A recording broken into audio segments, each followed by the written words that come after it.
فأعوذ بالله من الشيطان الرجيم بسم الله الرحمن الرحيم رب اشرح لي صدري ويسر لي أمري واحلل عقدة من لساني يفقهوا قولي. السلام علیکم ایوریون، امید ہے آپ سب خیریت سے ہوں گے۔ آج کا جو ہمارا ٹاپک ہے وہ ہے نماز کی اہمیت۔ تو ہمیں نماز کیوں پڑھنی ہے؟ ہمیں نماز کس لیے ادا کرنی ہے؟ نماز سے ہمیں کیا فائدہ ہے؟ اگر ہم نماز نہیں پڑھتے تو ہمارا انجام کیا ہوگا؟ وہ ہے آج کا ہمارا ٹاپک۔ تو ہم سب سے پہلے یہ جان لیں کہ اسلام میں توحید اور رسالت کی گواہی دینے کے بعد دوسرا سب سے بڑا عمل جو فرض کیا گیا ہم پر وہ ہے نماز۔ نماز جو ہے وہ اللہ رب العزت کی خاص عبادت ہے جو دن میں 5 دفعہ ہر مسلمان کو پابندی کے ساتھ ادا کرنی ہے۔ قرآن شریف کی 50 آیتوں میں اور رسول اللہ صلی اللہ علیہ وسلم کی سینکڑوں حدیثوں میں نماز کی بڑی سخت تاکید فرمائی گئی ہے اور اس کو دین کا ستون اور دین کی بنیاد کہا گیا ہے۔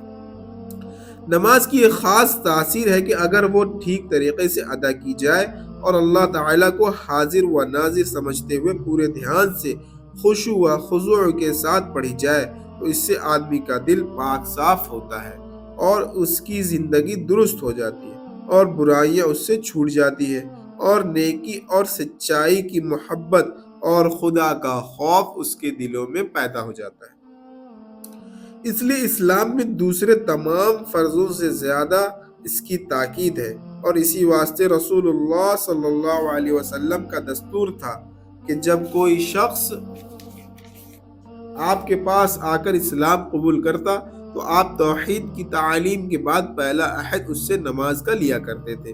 الغرض کلمے کے بعد نماز ہی اسلام کی بنیاد ہے۔ احادیث سے معلوم ہوتا ہے کہ رسول اللہ صلی اللہ علیہ وسلم نماز نہ پڑھنے والوں کو کفر کی بات اور کافروں کا طریقہ قرار دیتے تھے اور فرماتے تھے کہ جو شخص نماز نہ پڑھے اس کا دین میں کوئی حصہ نہیں۔ چنانچہ صحیح مسلم کی ایک حدیث میں ہے کہ حضور صلی اللہ علیہ وسلم نے فرمایا بندے اور کفر کے درمیان نماز چھوڑ دینے کا ہی فاصلہ ہے۔ صحیح مسلم۔ میرے عزیزوں اور میرے بھائیوں، میرے دوستوں، ہمیں کیا لگتا ہے کہ ہم نماز نہیں پڑھتے تو کیا اس میں کوئی کسی اور کا نقصان ہے؟ ہم نماز نہیں ادا کریں گے تو کوئی اور تکلیف میں ہوگا؟ ہم نماز اگر نہیں ادا کریں گے تو کل قیامت کے دن کوئی اور ہمارے اعمال کا حساب دے گا؟ ایسا کچھ نہیں ہے۔ اللہ رب العزت نے ارشاد فرمایا قرآن میں وَمَا خَلَقْتُ الْجِنَّ وَالْإِنسَ إِلَّا لِيَعْبُدُونَ، ہم نے انسان کو اور جنات کو محض اپنی عبادت کے لیے بنایا۔ اور میں ایک واقعہ سناتا ہوں آپ کو، ایک واقعہ کیا پریکٹیکل سٹوری ہے یہ کہ کیسے ریگریٹ کرے گا انسان۔ یہ 60-70 سال کی زندگی جو ہے وہ ہمیں لگتا ہے کہ جوانی ہماری ہمیشہ باقی رہے گی، ہمارے پاس مال ہمیشہ رہے گا، ہمارے پاس یہ آسائشیں ہمیشہ رہے گی۔ ایسا کچھ نہیں ہے۔ ہمیں یہی تو لگتا ہے کہ یہ دنیا کبھی نہیں ختم ہوگی۔ میں ایک سٹوری سناتا ہوں آپ کو کہ بچپن میں جب میں 3rd یا 4th کلاس میں تھا تو میری سسٹر مجھ سے کہتی تھی کہ طہور پڑھ لو۔ تو میں اسکول کے ٹائم نکلتا تو بیگ کہیں چھپا کے گھر میں ہی کرکٹ کھیلنے چلا جایا کرتا تھا، مطلب کھیل کود میں بزی ہو جایا کرتا تھا۔ تو جب 2 بجے 3 بجے جب واپس آتا تھا تو پھر ہوم ورک کرنا رہتا تھا بھائی، تو کیا ملا آج تو پتہ نہیں، تو اندازہ ہو جاتا تھا خیر کہ آج طہور اسکول نہیں گئے۔ تو میری سسٹر مجھ سے ایک بات کہا کرتی تھی کہ طہور تمہیں کیا لگتا ہے کہ اگر تم پڑھائی لکھائی نہیں کرو گے تو کیا کسی اور کا نقصان ہے؟ تم کسی اور کو دھوکہ نہیں دے رہے، تم اپنے آپ کو دھوکہ دے رہے۔ ایک دن پتہ چلے گا تمہیں کہ کاش میں نے پڑھ لیا ہوتا۔ اللہ اکبر۔ ایسے ہی قرآن کی ایک آیت ہے کہ جب اس کو موت آئے گی حشر کے میدان میں، جب اس کا حساب کتاب کا دن ہوگا تو وہ یہی کہے گا کہ اے کاش